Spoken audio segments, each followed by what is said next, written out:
ਵਾਹਿਗੁਰੂ ਜੀ ਕਾ ਖਾਲਸਾ ਵਾਹਿਗੁਰੂ ਜੀ ਕੀ ਫਤਿਹ। ਮੈਂ ਤੁਹਾਡੀ ਹੋਸਟ ਨੀਲਮ ਕੌਰ ਤੇ ਮੈਂ ਟੀਵੀ 84 ਦੇ ਸਾਰੇ ਦਰਸ਼ਕਾਂ ਦਾ ਦਿਲੀ ਸਵਾਗਤ ਕਰਦੀ ਹਾਂ ਪ੍ਰੋਗਰਾਮ ਸੱਚੋ ਸੱਚ ਵਿੱਚ। ਰੋਜ਼ਾਨਾ ਦੀ ਤਰ੍ਹਾਂ ਤੁਹਾਡੇ ਤੇ ਸਾਡੇ ਹਰਮਨ ਪਿਆਰੇ ਡਾਕਟਰ ਅਮਰਜੀਤ ਸਿੰਘ ਮੇਰੇ ਨਾਲ ਬੈਠੇ ਹੋਏ ਨੇ। ਆਓ ਉਹਨਾਂ ਨਾਲ ਮਿਲ ਕੇ ਪ੍ਰੋਗਰਾਮ ਸ਼ੁਰੂ ਕਰਦੇ ਹਾਂ। ਜੀ ਡਾਕਟਰ ਸਾਹਿਬ, ਅੱਜ 17 ਦਸੰਬਰ 2013 3 ਪੋਹ ਨਾਨਕਸ਼ਾਹੀ ਸੰਮਤ 545 ਦਾ ਦਿਨ ਹੈ ਤੇ ਹੁਣ ਅਸੀਂ ਆਪਣੇ ਪ੍ਰੋਗਰਾਮ ਦੀ ਸ਼ੁਰੂਆਤ ਸਾਡੇ ਦਰਸ਼ਕਾਂ ਨੂੰ ਆਈਆਂ ਈਮੇਲਸ ਦੇ ਨਾਲ ਕਰਦੇ ਹਾਂ। ਤੇ ਇਸ ਤੋਂ ਪਹਿਲਾਂ ਕਿ ਅਸੀਂ ਆਪਣੇ ਪ੍ਰੋਗਰਾਮ ਦੀ ਸ਼ੁਰੂਆਤ ਕਰੀਏ, ਤੁਸੀਂ ਅੱਜ ਦਾ ਕੋਈ ਅਹਿਮ ਮੁੱਦਾ ਸਾਡੇ ਦਰਸ਼ਕਾਂ ਨਾਲ ਸਾਂਝਾ ਕਰਨਾ ਚਾਹੁੰਦੇ ਹੋ? ਅੱਜ ਤਾਂ ਬਹੁਤ ਸਾਰੇ ਅਹਿਮ ਨੇ, ਸਗੋਂ ਮੈਂ ਸਮਝਦਾ ਹਾਂ ਵੀ ਕਈ ਵਾਰ ਇੰਨੀ ਤੇਜ਼ੀ ਨਾਲ ਡਿਵੈਲਪਮੈਂਟਸ ਹੁੰਦੀਆਂ ਨੇ ਕਿ ਜਿਹੜੇ ਉਸ ਸੀਨ ਦੇ ਬੜੇ ਬਾਜ਼ ਅੱਖ ਰੱਖਣ ਵਾਲੇ ਮਾਹਿਰ ਵੀ ਨੇ, ਉਹ ਵੀ ਅੰਦਾਜ਼ਾ ਨਹੀਂ ਲਾ ਸਕਦੇ ਕਿ ਕੋਈ ਚੀਜ਼ ਇੰਨੀ ਤੇਜ਼ੀ ਨਾਲ ਇੱਕ ਡਿਫਰੈਂਟ ਡਾਇਰੈਕਸ਼ਨ 'ਚ ਜਾ ਸਕਦੀ ਹੈ ਜੀ। ਔਰ ਉਹਦੇ 'ਚ ਸਭ ਤੋਂ ਅਹਿਮ ਗੱਲ ਜਿਹੜੀ ਅੱਜ ਭਾਰਤੀ ਮੀਡੀਆ 'ਚ ਨਹੀਂ, ਇੰਟਰਨੈਸ਼ਨਲ ਮੀਡੀਆ 'ਚ ਚਰਚਾ ਦਾ ਵਿਸ਼ਾ ਹੈ ਜੀ, ਉਹ ਹੈ ਅਮਰੀਕਾ ਭਾਰਤ ਦੇ ਵਿਗੜਦੇ ਜਿਹੜੇ ਕੂਟਨੀਤਿਕ ਸੰਬੰਧ ਨੇ ਜੀ। ਕਿਉਂਕਿ ਅਸੀਂ ਇਸ ਪ੍ਰੋਗਰਾਮ ਦੇ ਵਿੱਚ ਹੀ ਜ਼ਿਕਰ ਕੀਤਾ ਸੀ ਜਦੋਂ ਅਸੀਂ ਨੰਬਰ 2 ਪਰਸਨ ਜਿਹੜੀ ਇੰਡੀਅਨ ਕੌਂਸੂਲੇਟ ਦੇ ਵਿੱਚ ਇੱਥੇ ਨਿਊਯਾਰਕ ਦੇ ਵਿੱਚ ਹੈ, ਉਸ ਦਾ ਨਾਂ ਪੂਰਾ ਨਾਮ ਮੈਂ ਲੈਣਾ ਚਾਹੁੰਦਾ ਦੇਵਯਾਨੀ ਖੌਬਰਗੇਡ ਉਹਦਾ ਨਾਂ ਹੈ ਜੀ। ਉਸ ਦੇ ਉੱਤੇ ਇਹ ਚਾਰਜ ਨਿਊਯਾਰਕ ਪੁਲਿਸ ਨੇ ਲਾਇਆ ਕਿ ਵੀ ਉਸ ਨੇ ਆਪਣੀ ਡੋਮੈਸਟਿਕ ਹੈਲਪ ਨੌਕਰਾਣੀ ਨੂੰ ਜਿਹੜੀ ਤਨਖਾਹ ਪ੍ਰੋਮਿਸ ਕੀਤੀ, ਜਿਹੜੀ ਕਿ ਜਿਹਦੇ ਥੱਲੇ ਉਹਦਾ ਵੀਜ਼ਾ ਅਪਰੂਵ ਹੋਇਆ, ਪਰ ਜਦੋਂ ਉਹਨੂੰ ਦਿੱਤੀ ਉਹ ਘੱਟ ਸੀ ਔਰ ਉਹਨੂੰ ਇੰਟਰਵਿਊ ਦੇ ਦੌਰਾਨ ਉਹਨੇ ਇਹ ਕਿਹਾ ਕਿ ਵੀ ਤੂੰ ਵੱਧ ਵਾਲੀ ਦੱਸਣੀ ਹੈ ਤਾਂ ਕਿ ਵੀਜ਼ਾ ਮਿਲ ਸਕੇ ਜੀ। ਸੋ ਜਦੋਂ ਅਸੀਂ ਜ਼ਿਕਰ ਕੀਤਾ ਉਦੋਂ ਇਹ ਅੰਦਾਜ਼ਾ ਨਹੀਂ ਸੀ ਵੀ ਇਹ ਬੀਬੀ ਹੈ। ਹੁਣ ਤਾਂ ਸਾਹਮਣੇ ਆਇਆ ਵੀ 13-14 ਸਾਲ ਦੀ ਜਿਹੜੀ ਉਹਦੀ ਸੀਨੀਅਰਟੀ ਹੈ ਇੰਡੀਅਨ ਫੋਰਨ ਸਰਵਿਸ ਦੀ, ਸ਼ਾਇਦ ਗੁਜਰਾਤੀ ਮੂਲ ਦੀ ਹੈ ਉਹਦਾ ਨਾਂ, ਔਰ ਉਹਦੀ ਪਿਕਚਰ ਵੀ ਆਈ ਹੈ ਜੀ। ਔਰ ਉਹ ਜਦੋਂ ਆਪਣੇ ਬੱਚਿਆਂ ਨੂੰ ਸਕੂਲ ਛੱਡਣ ਗਈ ਉਦੋਂ ਪੁਲਿਸ ਨੇ ਉਸ ਨੂੰ ਹੈਂਡਕਫ ਕੀਤਾ, ਹੱਥਕੜੀ ਲਾਈ ਜੀ, ਚੁੱਕਿਆ, ਔਰ ਇਹ ਭਾਰਤੀ ਵਿਦੇਸ਼ ਮੰਤਰਾਲੇ ਵੱਲੋਂ ਇਹ ਕਿਹਾ ਗਿਆ ਵੀ ਉਹਨੂੰ ਉੱਥੇ ਰੱਖਿਆ ਗਿਆ ਜਿੱਥੇ ਡਰੱਗ ਐਡਿਕਟ ਸੀ, ਔਰ ਉਸ ਦੀ ਕੱਪੜੇ ਲੋਹਾ ਕੇ ਜਿਹੜੀ ਹੈ ਤਲਾਸ਼ੀ ਵੀ ਲਈ ਗਈ, ਇਹਨੂੰ ਸਟ੍ਰਿਪ ਸਰਚ ਕਹਿੰਦੇ ਨੇ।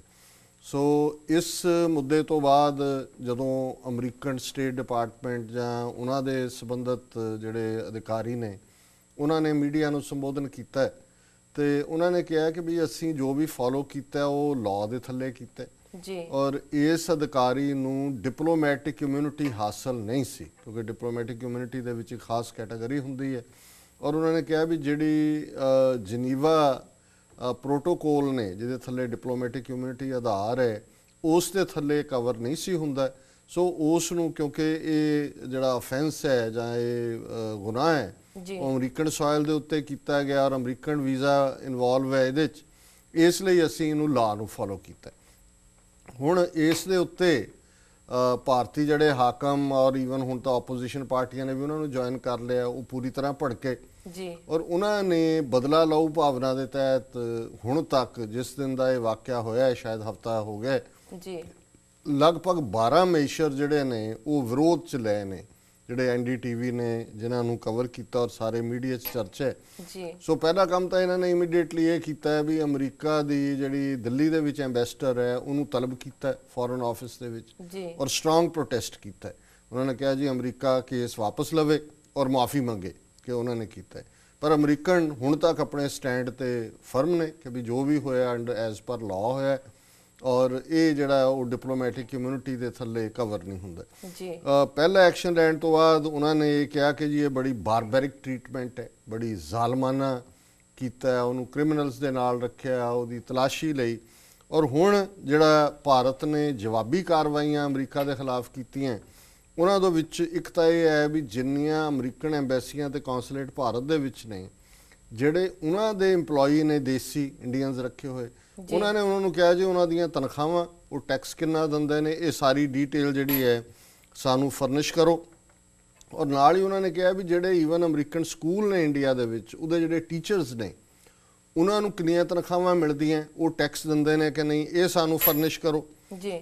ਦੂਸਰੀ ਗੱਲ ਜਿਹੜੀ ਅੱਜ ਸਾਡੇ ਕੈਮਰਾ ਪਰਸਨ ਜਿਹੜੇ ਬਿਲਕੁਲ ਖੁੱਲ੍ਹੀਆਂ ਅੱਖਾਂ ਔਰ ਖੁੱਲ੍ਹੇ ਕੰਨਾਂ ਦੇ ਨਾਲ ਦੁਨੀਆ ਦੀ ਘਟਨਾਵਾਂ ਨੂੰ ਮੋਨੀਟਰ ਕਰਦੇ ਨੇ, ਉਹਨਾਂ ਦੀ ਸਵੇਰੇ ਪਹਿਲੇ ਕਾਲ ਸੀ ਕਿ ਜੀ ਭਾਰਤ 'ਚੋਂ ਖਬਰਾਂ ਆ ਰਹੀਆਂ ਨੇ ਕਿ ਵੀ ਜਿਹੜੇ ਬੈਰੀਕੇਡ ਨੇ ਦਿੱਲੀ ਦੇ ਵਿੱਚ ਅਮਰੀਕਨ ਐਂਬੈਸੀ ਦੇ ਬਾਹਰ ਲੱਗੇ ਹੋਏ ਉਹ ਹਟਾ ਲਏ ਗਏ ਨੇ। ਹੁਣ ਇਹ ਬਹੁਤ ਵੱਡਾ ਸਿਕਿਉਰਿਟੀ ਰਿਸਕ ਹੈ ਕਿਉਂਕਿ ਬੈਰੀਕੇਡ ਇਸ ਲਈ ਲਾਏ ਜਾਂਦੇ ਨੇ ਕਿ ਕੋਈ ਦਹਿਸ਼ਤਗਰਦ ਉੱਥੋਂ ਕ੍ਰਾਸ ਨਾ ਕਰੇ ਜਾਂ ਕੋਈ ਕਾਰਵਾਈ ਨਾ ਕਰੇ। ਇਹਦਾ ਮਤਲਬ ਇਹ ਹੈ ਵੀ ਭਾਰਤ ਨੇ ਉਹ ਬੈਰੀਕੇਡ ਚੁੱਕ ਕੇ ਮੈਸੇਜ ਦਿੱਤਾ ਹੈ ਦਹਿਸ਼ਤਗਰਦਾਂ ਨੂੰ ਕਿ ਵੀ ਕਰ ਲਓ ਹਮਲਾ ਅਮਰੀਕਾ ਤੇ।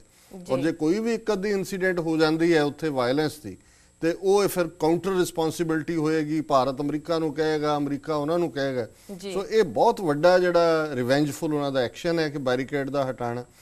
ਤੀਸਰਾ ਜਿਹੜਾ ਉਹਨਾਂ ਨੇ ਇੱਕ ਅਮਰੀਕਨ ਕਾਂਗਰਸਮੈਨਾਂ ਦਾ ਡੈਲੀਗੇਸ਼ਨ ਜਿਹੜਾ ਹੈ ਉਹ ਦਿੱਲੀ ਗਿਆ ਹੋਇਆ ਸੀ। ਉਹਨਾਂ ਨੇ ਹੋਮ ਮਿਨਿਸਟਰ ਨੂੰ ਮਿਲਣਾ ਸੀ, ਨਰਿੰਦਰ ਮੋਦੀ ਨੂੰ ਮਿਲਣਾ ਸੀ, ਰਾਹੁਲ ਗਾਂਧੀ ਨੂੰ ਮਿਲਣਾ ਸੀ। ਇਹਨਾਂ ਸਾਰਿਆਂ ਨੇ ਉਹ ਮੀਟਿੰਗ ਜਿਹੜੀ ਹੈ ਪ੍ਰੋਟੈਸਟ ਦੇ ਵਿੱਚ ਕੈਂਸਲ ਕਰ ਦਿੱਤੀ। ਸਿਰਫ ਫੋਰਨ ਮਿਨਿਸਟਰ ਮਿਲਿਆ ਸਲਮਾਨ ਖੁਰਸ਼ੀਦ, ਬਾਕੀ ਸੁਨੀਲ ਸ਼ਿੰਦੇ ਨੇ ਵੀ ਮੀਟਿੰਗ ਕੈਂਸਲ ਕਰ ਦਿੱਤੀ। ਭਾਰਤੀ ਸਪੀਕਰ ਜਿਹੜੀ ਪਾਰਲੀਮੈਂਟ ਦੀ ਹੈ ਮੀਰਾ ਕੁਮਾਰ, ਉਹਨੇ ਵੀ ਇਨਕਾਰ ਕਰ ਦਿੱਤਾ। ਔਰ ਜਿਹੜਾ ਇੰਡੀਅਨ ਨੈਸ਼ਨਲ ਸਿਕਿਉਰਿਟੀ ਦਾ ਐਡਵਾਈਜ਼ਰ ਹੈ ਮੈਨਨ, ਉਹਨੇ ਵੀ ਮਿਲਣ ਤੋਂ। ਸੋ ਇਹ ਬਹੁਤ ਵੱਡੀ ਇਨਸਲਟ ਹੁੰਦੀ ਹੈ ਵੀ ਉਹਨਾਂ ਦਾ ਡੈਲੀਗੇਸ਼ਨ ਦਿੱਲੀ 'ਚ ਬੈਠਾ ਹੈ ਕਾਂਗਰਸਮੈਨਾਂ ਦਾ, ਔਰ ਉਹਨਾਂ ਨੂੰ ਜਿਹੜਾ ਉਹਨਾਂ ਨੇ ਮਿਲਣ ਤੋਂ ਨਾ ਕਰ ਦਿੱਤੀ। ਔਰ ਨਰਿੰਦਰ ਮੋਦੀ ਨੇ ਵੀ ਉਹਨੇ ਕਿਹਾ ਜੀ ਅਸੀਂ ਆਪਣੇ ਨੇਸ਼ਨ ਦੇ ਨਾਲ ਆਪਣੀ ਸੋਲੀਡੈਰਿਟੀ ਦਿਖਾ ਰਹੇ, ਇਸ ਲਈ ਜੋ ਫੈਸਲੇ ਸਰਕਾਰ ਨੇ ਕੀਤੇ ਨੇ ਉਹ ਅਸੀਂ ਫੋਲੋ ਕਰ ਰਹੇ। ਤੀਸਰੀ ਗੱਲ, ਇਹਨਾਂ ਨੇ ਜੋ ਵੀ ਇੰਪੋਰਟ ਡਿਊਟੀਜ਼ ਤੋਂ ਉਹਨਾਂ ਦੀ ਐਮਬੈਸੀ ਜੋ ਚੀਜ਼ਾਂ ਮੰਗਵਾਉਂਦੀ ਹੈ, ਲਿਕਰ ਹੈ, ਦੂਜੀਆਂ ਚੀਜ਼ਾਂ ਨੇ ਜੋ ਰਾਹਤ ਸੀ ਉਹ ਵੀ ਖਤਮ ਕਰ ਦਿੱਤੀ। ਔਰ ਨਾਲ ਹੀ ਉਹਨਾਂ ਨੇ ਜਿਹੜਾ ਇਸ ਦੇ ਨਾਲ ਜਿਹੜਾ ਸਭ ਤੋਂ ਖਤਰਨਾਕ ਸਟੇਟਮੈਂਟ, ਜਿਹੜਾ ਸਾਬਕਾ ਇੰਡੀਆ ਦਾ ਫੋਰਨ ਮਿਨਿਸਟਰ ਵੀ ਰਿਹਾ ਔਰ ਫਾਈਨੈਂਸ ਮਿਨਿਸਟਰ ਵੀ ਰਿਹਾ ਯਸ਼ਵੰਤ ਸਿਨਹਾ, ਹੁਣ ਇਹ ਮੈਂ ਓਰੀਜਨਲ 'ਚ ਪੜ੍ਹਨਾ ਚਾਹੁੰਦਾ ਤਾਂ ਕਿ ਅੰਦਾਜ਼ਾ ਹੋਏ ਕਿ ਜਿਹੜੇ ਅਮਰੀਕਨ ਇਹ ਸਮਝਦੇ ਸੀ ਕਿ ਇੰਡੀਆ ਲੈਂਡ ਆਫ ਗਾਂਧੀ, ਅਮਨ, ਪੀਸ, ਸਹਿਨਸ਼ੀਲਤਾ ਔਰ ਬੜੇ ਧਰਮਾਂ ਦੇ ਨਾਲ ਕਰਨ ਵਾਲੇ, ਇਹਨਾਂ ਨੇ ਇੱਕ ਚੋਰ ਫੜੀ ਹੈ। ਕੋਈ ਵੀ ਅਣਖਵਾਨ ਮੁਲਕ ਹੁੰਦਾ ਉਹ ਇਹ ਕਹਿੰਦਾ ਕਿ ਜੀ ਤੁਸੀਂ ਸਾਡੀ ਨੇਸ਼ਨ ਨੂੰ ਬਦਨਾਮ ਕੀਤਾ ਇਸ ਡਿਪਲੋਮੈਟ ਨੇ, ਅਮਰੀਕਨ ਲਾਅ ਨੂੰ ਤੋੜ ਕੇ ਤੁਸੀਂ ਤਾਂ ਕੇਸ ਕੀਤਾ, ਅਸੀਂ ਇਹਨੂੰ ਸਸਪੈਂਡ ਕਰਦੇ। ਡਿਪਾਰਟਮੈਂਟਲ ਇਨਕੁਆਇਰੀ ਹੁੰਦੀ, ਉਹਨੂੰ ਕਹਿੰਦੇ ਇੱਥੇ ਸਜ਼ਾ ਰੱਖੋ, ਇਹਨੂੰ ਦਿਓ ਔਰ ਵਾਪਸ ਭੇਜੋ, ਇਹਨੂੰ ਸਟੈਪ ਆਫ ਕਰੋ ਇਹਦੀ ਨੌਕਰੀ ਤੋਂ, ਔਰ ਕੋਈ ਪੈਨਸ਼ਨ ਔਰ ਕੋਈ ਬੈਨੀਫਿਟ। ਇਹ ਹੁੰਦੀ ਹੈ ਅਣਖ ਦੀ ਗੱਲ। ਪਰ ਜਿਵੇਂ ਚੋਰ ਹੁੰਦੇ ਨੇ, ਇੱਕ ਚੋਰ ਜਿਹੜੀ ਚੋਰਾਂ ਦੀ ਮੰਡਲੀ ਹੈ, ਜਦੋਂ ਇੱਕ ਚੋਰ ਕਾਬੂ ਆਉਂਦਾ ਹੈ ਸਾਰੇ ਚੋਰਾਂ ਨੂੰ ਫਿਕਰ ਪੈ ਜਾਂਦਾ, ਉਹ ਸਾਰੇ ਚੋਰ ਇਕੱਠੇ ਹੋ ਜਾਂਦੇ ਨੇ ਕਿ ਵੀ ਇਸ ਚੋਰ ਨੂੰ ਅਸੀਂ ਪ੍ਰੋਟੈਕਟ ਕਰਨੇ। ਔਰ ਜਿਹੜੀ ਯਸ਼ਵੰਤ ਸਿਨਹਾ ਦਾ ਹੁਣ ਪਿਛਲੇ ਦਿਨਾਂ 'ਚ ਹੀ, ਉਹ ਵੀ ਇਹਨਾਂ ਡਿਵੈਲਪਮੈਂਟਸ ਦੇ ਵਿੱਚ ਹੀ ਹੈ। ਇਸ ਤੋਂ ਪਹਿਲਾਂ ਦਿੱਲੀ ਹਾਈ ਕੋਰਟ ਦਾ ਇੱਕ ਫੈਸਲਾ ਆਇਆ ਸੀ ਹੋਮੋਸੈਕਸ਼ੂਅਲਸ, ਗੇ, ਲੈਸਬੀਅਨਸ ਦੇ ਕੇਸ 'ਚ, ਕਿ ਉਹਨਾਂ ਦੀ ਇੱਕ ਧਾਰਾ ਹੈ ਇੰਡੀਅਨ ਕਨਸਟੀਟਿਊਸ਼ਨ ਦੀ ਜਿਹਦੇ ਥੱਲੇ ਉਹਨੂੰ ਕ੍ਰਾਈਮ ਮੰਨਿਆ ਜਾਂਦਾ ਸੀ ਕਿ ਵੀ ਇਹ ਹੋਮੋਸੈਕਸ਼ੁਅਲਿਟੀ ਜਾਂ ਸਮਲਿੰਗਤਾ ਕ੍ਰਾਈਮ ਹੈ, ਪੁਲਿਸ ਉਹਨਾਂ ਨੂੰ ਚਾਰਜ ਕਰ ਸਕਦੀ ਸੀ। ਸੋ ਦਿੱਲੀ ਹਾਈ ਕੋਰਟ ਨੇ ਉਸ ਫੈਸਲੇ ਨੂੰ ਖਤਮ ਕਰ ਦਿੱਤਾ ਸੀ। ਉਹਨਾਂ ਨੇ ਕਿਹਾ ਕਿ ਉਸ ਜਿਹੜਾ ਸੈਕਸ਼ਨ ਹੈ ਉਹਨੂੰ ਅਨਕਨਸਟੀਟਿਊਸ਼ਨਲ ਕਿਹਾ ਸੀ ਵੀ ਨਹੀਂ ਹੈ। ਸੁਪਰੀਮ ਕੋਰਟ ਨੇ ਹੁਣ ਫੈਸਲਾ ਦਿੱਤਾ ਵੀ ਨਹੀਂ, ਇਹ ਜਿਹੜੀ ਹੋਮੋਸੈਕਸ਼ੁਅਲਿਟੀ ਹੈ ਅਗੇਂਸਟ ਦਾ ਲਾਅ ਹੈ, ਕਾਨੂੰਨ ਦੇ ਉਸ ਸੈਕਸ਼ਨ ਦੇ ਖਿਲਾਫ ਹੈ, ਔਰ ਜਿਹੜਾ ਵੀ ਇਹਦੇ 'ਚ ਇਨਵੋਲਵ ਹੋਏਗਾ ਉਹਨੂੰ ਚਾਰਜ ਕੀਤਾ ਜਾ ਸਕਦਾ। ਹੁਣ ਇਹਦੇ ਥੱਲੇ ਪਹਿਲਾਂ ਹੀ ਸੁਸਾਇਟੀ ਬੜੀ ਡਿਵਾਈਡਡ ਹੈ। ਕਾਂਗਰਸ, ਸੋਨੀਆ ਗਾਂਧੀ, ਰਾਹੁਲ ਗਾਂਧੀ ਉਹ ਸੋਚਦੇ ਨੇ ਵੀ ਇਹ ਧੱਕਾ ਹੋਇਆ ਉਹਨਾਂ ਦੇ ਨਾਲ, ਉਹ ਸੋਚ ਰਹੇ ਨੇ ਕੋਈ ਆਰਡੀਨੈਂਸ ਜਾਰੀ ਕਰਾਇਆ ਜਾਏ ਰਾਸ਼ਟਰਪਤੀ ਤੋਂ। ਬੀਜੇਪੀ ਨੇ ਆਲਰੇਡੀ ਦੂਜੇ ਪਾਸੇ ਪੋਜੀਸ਼ਨ ਲੈ ਲਈ ਹੈ ਕਿ ਜੀ ਬਿਲਕੁਲ ਸਾਡਾ ਸੱਭਿਆਚਾਰ ਹੈ, ਬਿਲਕੁਲ ਇਜਾਜ਼ਤ ਨਹੀਂ ਦਿੰਦਾ ਔਰ ਇਹ ਵੋ। ਔਰ ਹਾਲਾਂ ਸ਼੍ਰੋਮਣੀ ਗੁਰਦੁਆਰਾ ਪ੍ਰਬੰਧਕ ਕਮੇਟੀ ਵੀ ਨਾ ਤੁਸੀਂ ਕੇਸ ਸਟੱਡੀ ਕੀਤਾ, ਨਾ ਤੁਸੀਂ ਇਸ ਦੇ ਉੱਤੇ ਕੋਈ ਐਕਸਪਰਟਸ ਦੀ ਰਾਏ ਲਈ ਹੈ, ਉਹਨਾਂ ਨੇ ਵੀ ਬੀਜੇਪੀ ਦੀ ਲਾਈਨ ਦੇ ਉੱਤੇ ਆਪਣੀ ਸਟੇਟਮੈਂਟ ਦਿੱਤੀ। ਇਸੇ ਤਰ੍ਹਾਂ ਹੋਰ ਜਥੇਬੰਦੀਆਂ ਨੇ ਵੀ।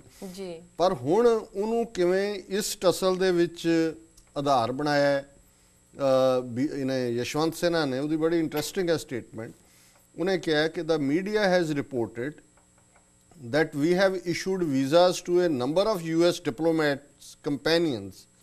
Companions means that they are of the same sex. Now, after the Supreme Court ruling on gay sex verdict, it is completely illegal in our country.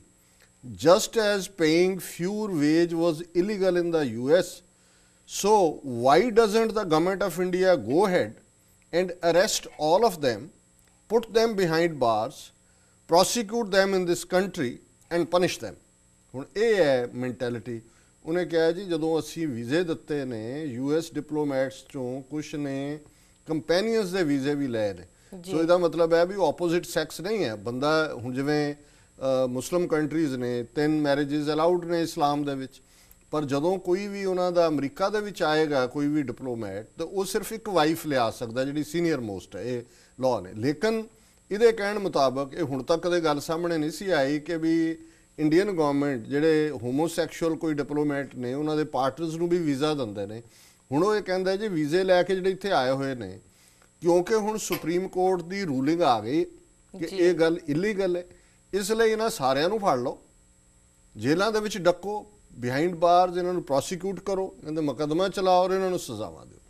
ਸੋ ਇਹ ਜਿਹੜਾ ਇਸ ਵੇਲੇ ਪੂਰੀ ਤਰ੍ਹਾਂ ਜਿਵੇਂ ਇਹ ਦੋਵੇਂ ਬਿਹੇਵ ਕਰ ਰਹੇ ਨੇ, ਮੈਂ ਆਪਣੇ ਇਸ ਹਫਤੇ ਦੇ ਕਾਲਮ 'ਚ ਵੀ ਲਿਖਿਆ ਅੱਜ ਹੀ, ਕਿਉਂਕਿ ਮੀਡੀਆ 'ਚੋਂ ਕਾਲਮ ਜਾਂਦਾ ਹੈ ਵੀ ਇੰਡੀਆ ਤਾਂ ਇਵੇਂ ਰਿਐਕਟ ਕਰ ਰਿਹਾ ਇਸ ਸਿਚੁਏਸ਼ਨ 'ਤੇ ਜਿਵੇਂ ਅਮਰੀਕਾ ਨੇ ਫੌਜੀ ਹਮਲਾ ਕਰਤਾ ਹੋਇਆ ਉਹਨਾਂ 'ਤੇ। ਜੀ ਇੱਦਾਂ ਤਾਂ ਡਿਪਲੋਮੈਟਿਕ ਤੁਸੀਂ ਸਿਕਿਉਰਿਟੀ ਐਟ ਰਿਸਕ ਪਾ ਰਹੇ ਹੋ। ਤੁਸੀਂ ਕੱਲ੍ਹ ਤੱਕ ਤੁਸੀਂ ਤਰਲੇ ਕਰਕੇ ਅਮਰੀਕਾ ਤੋਂ ਜਿਹੜਾ ਉਹ ਉਹਨਾਂ ਦੇ ਨਾਲ ਨਿਊਕਲੀਅਰ ਡੀਲ ਕੀਤੀ, ਉਹਨਾਂ ਦੇ ਥੱਲੇ ਤੁਸੀਂ ਨਿਊਕਲੀਅਰ ਸਪਲਾਇਰ ਗਰੁੱਪ 'ਚੋਂ ਆਫ ਦਾ ਹੁੱਕ ਹੋਏ।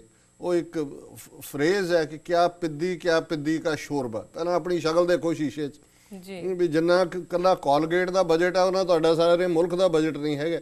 ਵੀ ਤੁਸੀਂ ਇਨ ਦਾ ਐਂਡ ਆਫ ਦਾ ਡੇ ਅਮਰੀਕਨਾਂ ਨਾਲ ਇਸ ਕਿਸਮ ਦਾ ਬਿਹੇਵ ਕਰਕੇ, ਪਰ ਇਹ ਹੈ ਜਿਹਨੂੰ ਆਪਣੀ ਔਕਾਤ ਦਾ ਅਹਿਸਾਸ ਨਹੀਂ ਹੁੰਦਾ ਉਹ ਫਿਰ ਇਸ ਕਿਸਮ ਦੀਆਂ ਹਰਕਤਾਂ ਹੀ ਕਰਦਾ ਹੈ। ਤੇ ਅਸੀਂ ਤਾਂ ਇਹੀ ਕਹਿਣਾ ਚਾਹੁੰਦੇ ਹਾਂ ਵੀ ਅਮਰੀਕਨਾਂ ਨੂੰ, ਸਾਡੇ ਲਈ ਤਾਂ ਬੜੀ ਚੰਗੀ ਗੱਲ ਹੈ, ਅਸੀਂ ਤਾਂ ਵੀ ਫੀਲ ਵੈਰੀ ਹੈਪੀ ਕਿ ਅਲਟੀਮੇਟਲੀ ਟਕੇ ਦੀ ਹੰਡੀ ਗਈ, ਕੁੱਤੇ ਦੀ ਜਾਤ ਪਛਾਣੀ ਗਈ। ਜੇ ਹੁਣ ਅਮਰੀਕਨਾਂ ਨੂੰ ਇਹ ਸਮਝ ਆ ਜਾਏ ਵੀ ਇਹ ਬੜਾ ਪੀਸ ਤੇ ਅਮਨ ਤੇ ਟੋਲਰੈਂਸ ਵਾਲਿਆਂ ਦਾ, ਇਹ ਚੋਰਾਂ ਦਾ ਮੁਲਕ ਹੈ, ਚੋਰ ਨੂੰ ਪ੍ਰੋਟੈਕਟ ਕਰਦੇ ਨੇ। ਔਰ ਮੈਂ ਇੱਕ ਪਿਛਲੇ ਆਪਣੇ ਕਾਮੈਂਟਸ ਵੀ ਕਿਹਾ ਸੀ ਕਿ ਬੜਾ ਬਜ਼ੁਰਗ ਹਿੰਦੂ ਲਿਖਾਰੀ ਹੋਏ ਨੇ ਅੰਗਰੇਜ਼ੀ ਦੇ, ਇੰਗਲੈਂਡ ਦੇ ਵਿੱਚ ਰਹਿੰਦੇ ਸੀ, 99 ਸਾਲ ਦੀ ਉਮਰ 'ਚ ਉਹਨਾਂ ਚੜ੍ਹਾਈ ਕੀਤੀ ਕੁਝ ਸਾਲ ਪਹਿਲਾਂ ਜੀ। ਬਹੁਤ ਸਿਆਣੇ, ਨਿਰਾਜ ਚੌਧਰੀ ਬੰਗਾਲੀ ਜੀ, ਉਹਨੇ ਇੱਕ ਥਾਂ ਲਿਖਿਆ every Indian is genetically corrupt. ਕਿ ਇਹ ਜਿਹੜੀ ਕਰਪਸ਼ਨ ਹੈ ਇਹਨਾਂ ਦੇ ਜੀਨ 'ਚ ਵੜੀ ਹੋਈ ਹੈ, ਪੁਸ਼ਤੈਨੀ ਤੌਰ ਦੇ ਉੱਤੇ ਭ੍ਰਿਸ਼ਟ ਨੇ ਜੀ। ਸੋ ਅਸੀਂ ਸਮਝਦੇ ਹਾਂ ਵੀ ਹੁਣ ਇੱਕ ਭ੍ਰਿਸ਼ਟ ਕਾਬੂ ਆਈ ਅਮਰੀਕਨ ਲਾਅ 'ਚ, ਸਾਰਾ ਦੇਸ਼ ਜਿਹੜਾ ਹੈ ਉਹ ਪਿੱਛੇ ਖਲੋ ਗਿਆ ਚੋਰ ਦੇ ਨਾਲ। ਇਹ ਹੈ ਕਿ ਵੀ ਅਲਟੀਮੇਟਲੀ ਕਹੀ ਜਾਓ ਸੱਤੇਮੇਵ ਜਾਇਤੇ, ਹਾਂਜੀ, ਕਿ ਸੱਤ ਦੀ ਜਿੱਤ ਹੁੰਦੀ ਹੈ ਤੇ ਵਰਤਾਰਾ ਉਹ ਕਰੋ ਕਿ ਕੂੜ ਫਿਰੇ ਪ੍ਰਧਾਨ ਵੇ ਲਾ ਲਓ।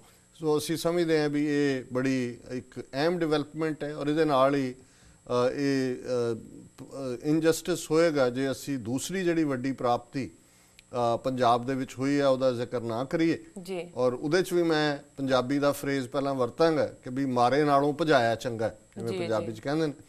ਨਰਿੰਦਰ ਮੋਦੀ ਜਿਹੜਾ ਕਿ ਆਪਣਾ ਬੜੇ ਧੂਮ ਧੜੱਕੇ ਦੇ ਨਾਲ, ਔਰ ਉਹਦੀ ਸਾਥੀ ਪਾਰਟੀ ਬਾਦਲ ਦਲ ਜਿਹੜਾ ਕਹਿੰਦਾ ਜੀ ਸਾਡੇ ਨਾਲ, ਸਾਡਾ ਬੀਜੇਪੀ ਨਾਲ ਪਤੀ ਪਤਨੀ ਦਾ ਰਿਸ਼ਤਾ ਹੈ। ਹੁਣ ਇਹ ਪਤਾ ਨਹੀਂ ਪਤੀ ਕੌਣ ਹੈ ਪਤਨੀ ਕੌਣ ਹੈ, ਪਰ ਇਹ ਅਕਸਰ ਇਹ ਕਹਿੰਦੇ ਨੇ। ਸੋ ਉਹਨਾਂ ਨੇ ਬੜੇ ਧੂਮ ਧੜੱਕੇ ਨਾਲ ਜਗਰਾਵਾਂ 'ਚ ਰੈਲੀ ਰੱਖੀ ਸੀ 21 ਦਸੰਬਰ ਨੂੰ ਕਿ ਜੀ ਇਹ ਫਤਿਹ ਰੈਲੀ, ਪਤਾ ਨਹੀਂ ਕਾਹਦੀ ਫਤਿਹ, ਇਹਨਾਂ ਨੇ ਘੱਟ ਗਿਣਤੀਆਂ ਦਾ ਘਾਣ ਕਰਨ ਦਾ ਉਹਨੂੰ ਦੇਣਾ ਸੀ, ਬੁੱਚੜ ਆਫ ਗੁਜਰਾਤ ਨੂੰ ਜੀ। ਪਰ ਅਸੀਂ ਇਸ ਗੱਲ ਦਾ ਕ੍ਰੈਡਿਟ ਜਿਹੜਾ ਹੈ ਸਰ ਸਿਮਰਨਜੀਤ ਸਿੰਘ ਮਾਨ ਸ਼੍ਰੋਮਣੀ ਅਕਾਲੀ ਦਲ ਅੰਮ੍ਰਿਤਸਰ ਪਾਰਟੀ ਨੂੰ ਦਿਆਂਗੇ ਕਿ ਉਹਨਾਂ ਨੇ ਬੜੇ ਧੜੱਲੇ ਦੇ ਨਾਲ ਉਸ ਦੇ ਪੈਰਲਲ ਰੈਲੀ ਦਾ ਅਨਾਉਂਸ ਕੀਤਾ। ਬੇਸ਼ੱਕ ਉੱਥੇ ਉਹਨਾਂ ਨੂੰ ਪਹਿਲਾਂ ਪਰਮਿਟ ਨਹੀਂ ਦਿੱਤਾ, ਉਹਨਾਂ ਨੇ ਨਾਲ ਲੱਗਦੇ ਥਾਂ ਦੇ ਉੱਤੇ ਉਸ ਪਾਰਟ ਨੂੰ ਰੱਖਿਆ ਜੀ। ਔਰ ਨਤੀਜੇ ਦੇ ਤੌਰ ਤੇ ਜਿਹੜਾ ਉਹਨਾਂ ਨੇ ਕਿਹਾ ਜੀ ਅਸੀਂ ਬੈਨ ਕਰਾਂਗੇ। ਔਰ ਫਿਰ ਹੌਲੀ ਜਿਹੜੀਆਂ ਦੂਸਰੀਆਂ ਪਾਰਟੀਆਂ ਵੀ ਨੇ, ਇਹਨਾਂ ਵਿੱਚ Congress, People's Party of Punjab, ਦੂਸਰੀਆਂ ਧਿਰਾਂ ਨੇ ਵੀ ਪ੍ਰੋਟੈਸਟ ਦੀ ਗੱਲ ਕੀਤੀ। ਪਰ ਇਹ ਸਭ ਦੇ ਨਾਲ ਮੈਂ ਸਮਝਦਾ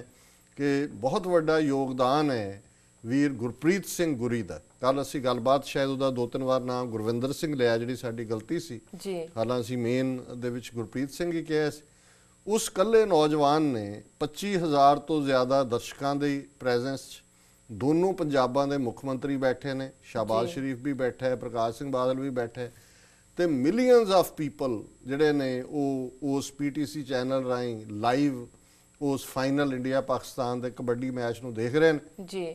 ਜਿਵੇਂ ਉਹ ਬਹਾਦਰੀ ਦੇ ਨਾਲ ਚੜ੍ਹ ਗਿਆ ਸਟੇਜ ਦੇ ਉੱਤੇ, ਮਾਈਕ ਖੋ ਕੇ ਜਿਵੇਂ ਉਹਨੇ ਆਪਣਾ ਹੌਸਲੇ ਦੇ ਨਾਲ ਮੈਸੇਜ ਦੇਣਾ ਚਾਹਿਆ, ਅਸੀਂ ਸਮਝਦੇ ਹਾਂ ਵੀ ਮੈਸੇਜ ਇਹਨਾਂ ਤੱਕ ਪਹੁੰਚ ਗਿਆ ਚੰਗੀ ਤਰ੍ਹਾਂ। ਔਰ ਜਿਵੇਂ ਉਹਨੇ ਵੀਰ ਨੇ ਲਿਖਿਆ ਸੀ ਗੁਰਪ੍ਰੀਤ ਸਿੰਘ ਨੇ ਕਿ ਵੀ ਪੰਜਾਬ ਇਹ ਮੈਸੇਜ ਦਈ ਹੈ ਕਿ ਇੱਥੇ ਮੁਰਦੇ ਨਹੀਂ ਵਸਦੇ, ਇੱਥੇ ਅਣਖ ਵਾਲੇ ਸਿੰਘ ਵੀ ਵਸਦੇ ਨੇ। ਸੋ ਮੇਰਾ ਖਿਆਲ ਹੈ ਵੀ ਬਹੁਤ ਵਾਰ ਬਾਬਾ ਬੋਤਾ ਸਿੰਘ, ਬਾਬਾ ਗਰਜਾ ਸਿੰਘ ਦੀ ਜਿਵੇਂ ਲਲਕਾਰ ਨੇ ਇੱਕ ਵਾਰੀ ਮੁਗਲਿਆ ਹਕੂਮਤ ਨੂੰ ਹੱਥਾਂ ਪੈਰਾਂ ਦੀ ਪਾਈ ਸੀ ਕਿ ਗੱਲ ਮੁੱਕੀ ਨਹੀਂ ਹੈ। ਸੋ ਇਹ ਗੁਰਪ੍ਰੀਤ ਸਿੰਘ ਦੀ ਅਣਖ ਨੇ ਇਹ ਮੈਸੇਜ ਇਹਨਾਂ ਨੂੰ ਦੇ ਦਿੱਤਾ ਕਿ ਨਰਿੰਦਰ ਮੋਦੀ ਇੱਥੋਂ ਸੁੱਕਾ ਬਚ ਕੇ ਨਹੀਂ ਜਾਏਗਾ, ਇਹਨਾਂ ਦੀ ਫਤਿਹ ਰੈਲੀ ਨਹੀਂ, ਇਹ ਇਹਨਾਂ ਦੀ ਨੱਕ ਰਗੜੂ ਰੈਲੀ ਹੋਏਗੀ ਕਿ ਵੀ ਸਿੱਖ ਜਿਹੜੇ ਨੇ ਉਹ ਨੱਕ ਰਗੜਨਗੇ ਇਹਨਾਂ ਦਾ ਫੜ ਕੇ ਧਰਤੀ ਦੇ ਉੱਤੇ। ਸੋ ਅਸੀਂ ਜਿਹੜਾ ਉਹ ਮੁਬਾਰਕਬਾਦ ਦਿੰਦੇ ਹਾਂ। ਅਕਾਲੀ ਦਲ ਅੰਮ੍ਰਿਤਸਰ ਨੂੰ ਔਰ ਸੈਲੂਟ ਕਰਦੇ ਹਾਂ ਵੀਰ ਗੁਰਪ੍ਰੀਤ ਸਿੰਘ ਗੁਰੀ ਦੀ ਇਸ ਕੁਰਬਾਨੀ ਨੂੰ ਵੀ ਕਿ ਜਿਵੇਂ ਉਹਨਾਂ ਨੇ ਕਰਜ ਦੇ ਨਾਲ ਔਰ ਕਿਉਂਕਿ ਉਹ ਖਲੋਤੇ ਭਾਈ ਗੁਰਬਖਸ਼ ਸਿੰਘ ਦੇ ਕੌਜ਼ ਦੇ ਲਈ ਜੀ। ਔਰ ਅੱਜ ਜੇ ਅਸੀਂ 14 ਨਵੰਬਰ ਤੋਂ ਦੇਖੀਏ ਤੇ 33 ਦਿਨ ਹੋ ਗਏ ਨੇ ਵੀਰ ਗੁਰਬਖਸ਼ ਸਿੰਘ ਜੀ ਦੀ ਅਣਮਿੱਥੇ ਸਮੇਂ ਦੀ ਭੁੱਖ ਹੜਤਾਲ ਨੂੰ। ਬੜਾ ਜ਼ਬਰਦਸਤ ਰਿਸਪੌਂਸ ਹੈ।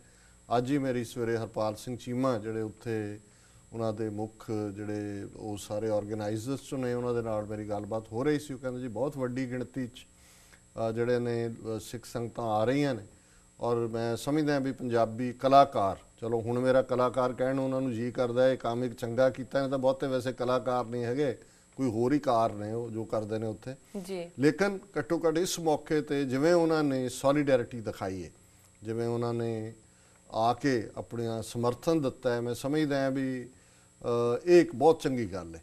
ਔਰ ਇਸ ਪੱਖੋਂ ਭਗਵੰਤ ਮਾਨ ਜਿਹੜਾ ਇੱਕ ਚੰਗਾ ਹਾਸ ਰਸ ਦਾ ਕਲਾਕਾਰ ਵੀ ਰਿਹਾ, ਵੜ ਤਾਂ ਵੈਸੇ ਗਲਤ ਪਾਰਟੀ 'ਚ ਗਿਆ, ਉਹ ਮਨਪ੍ਰੀਤ ਬਾਦਲ ਨਾਲ ਜਾ ਰਿਹਾ, ਪਰ ਇਮਾਨਦਾਰੀ ਨਾਲ ਉਹਨੇ ਜ਼ੁਲਮ ਦੇ ਖਿਲਾਫ ਆਵਾਜ਼ ਚੁੱਕੀ। 1992 ਦੇ ਦੌਰ 'ਚ ਜਦੋਂ ਪੰਜਾਬ ਪੁਲਿਸ ਦਾ ਇੰਨਾ ਕੁ ਡਰ ਸੀ, ਪੁਲਿਸ ਮੁਕਾਬਲੇ ਚੱਲ ਰਹੇ ਸੀ, ਕੋਈ ਹੋਰ ਨਹੀਂ ਸੀ। ਉਹ ਅੱਜ ਮੈਨੂੰ ਖੁਦ ਹੀ ਦੱਸ ਰਿਹਾ ਸੀ ਕਿ ਜੀ ਮੇਰੀ 18 ਸਾਲ ਦੀ ਉਮਰ ਸੀ ਤੇ ਮੇਰੀ ਪਹਿਲੀ ਜਿਹੜੀ ਕੈਸਟ ਹੈ ਕੁਲਫੀ ਗਰਮਾ ਗਰਮ ਤੇ 1992 ਚ ਆਈ ਤੇ ਕਹਿੰਦੇ ਵੀ ਮੇਰੇ ਘਰ ਦੇ ਤੇ ਦੂਜੇ ਵੀ ਕਹਿਣ ਵੀ ਤੈਨੂੰ ਝੂਠੇ ਪੁਲਿਸ ਮੁਕਾਬਲੇ 'ਚ ਮਾਰ ਦੇਣਾ ਉਹਨਾਂ ਨੇ ਜੀ। ਤੇ ਉਦੋਂ ਦਾ ਉਸ ਕਲਾਕਾਰ ਨੇ ਆਪਣਾ ਸਫ਼ਰ, ਮੈਂ ਸਮਝਦਾ ਵੀ ਇਹ ਆਰਟਿਸਟ ਦੀ ਜ਼ਿੰਮੇਵਾਰੀ ਹੁੰਦੀ ਹੈ ਕਿ ਲੋਕਾਂ ਦੀ ਨਬਜ਼ ਦੇ ਉੱਤੇ ਉਹਨਾਂ ਦਾ ਹੱਥ ਹੋਏ ਔਰ ਉਹਨਾਂ ਦੇ ਉਹ ਦੁੱਖ ਸੁੱਖ ਦੇ ਵਿੱਚ ਖਲੋਣ। ਸੋ ਉਹ ਜਾ ਕੇ ਸਭ ਤੋਂ ਪਹਿਲੇ ਕਲਾਕਾਰਾਂ 'ਚੋਂ ਭਗਵੰਤ ਮਾਨ ਸੀ ਜਿਹੜੇ ਵੀਰ ਗੁਰਬਖਸ਼ ਸਿੰਘ ਨੂੰ ਮਿਲੇ ਔਰ ਅੱਜ TV 84 ਨਿਊਜ਼ 'ਚ ਐਕਸਕਲੂਸਿਵ ਹਾਫ ਐਨ ਆਵਰ ਅੱਧਾ ਘੰਟਾ ਦੀ ਗੱਲਬਾਤ ਭਗਵੰਤ ਮਾਨ ਦੇ ਨਾਲ ਹੋਏਗੀ।